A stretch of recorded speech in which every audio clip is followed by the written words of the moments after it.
Mr. Chairman, His Excellency President Abdel Fattah el-Sisi, Excellencies, Bangladesh would commend the government of Egypt for convening this special session on the humanitarian crisis and the reconstruction challenges in Gaza and Lebanon. In this gathering, I particularly recognize in our midst His Excellency President Mahmoud Abbas of Palestine and Prime Minister Naguib of Lebanon, and valued accounts they just provided us. Thank you for your presence.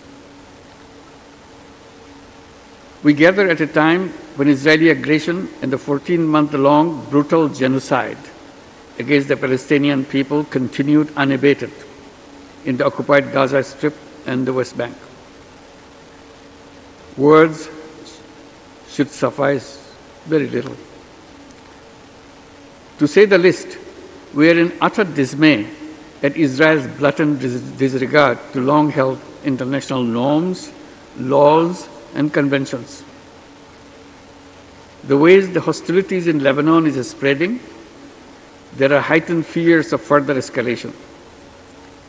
This can lend to dire and long-term consequences for peace and stability across the region, impacting global society and polity, not just economy. From Cairo, we must voice our unity and unwavering commitment in solidarity with our Palestinian brothers and sisters at this existential time in their history. Excellencies, throughout our history, Bangladesh has stood firmly in support of the Palestinian cause. We consistently condemn the illegal occupation and the violent repression carried out by Israel. We remain steadfast in advocating a just and lasting solution through a two-state solution to the crisis, with Israel and Palestine living side by side in peace and harmony. Palestine has to emerge as a fully independent and viable state based on the pre-1967 borders with East Jerusalem as its capital. This is what we always articulated in detail before the International Court of Justice, and this February, as the court finally called Israel's occupation illegal in its advisory opinion.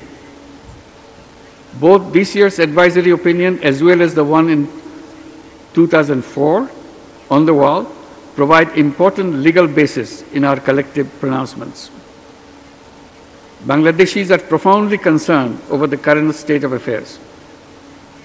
Palestinians are no expendable people that you cannot get rid of them. Every Palestinian life matters to the whole world. It is not an issue that merely concerns the Muslims, rather a universal cause where human dignity is tested. It is about universal pledge to protect the vulnerable. It is indeed our moral duty to stand by them resolutely.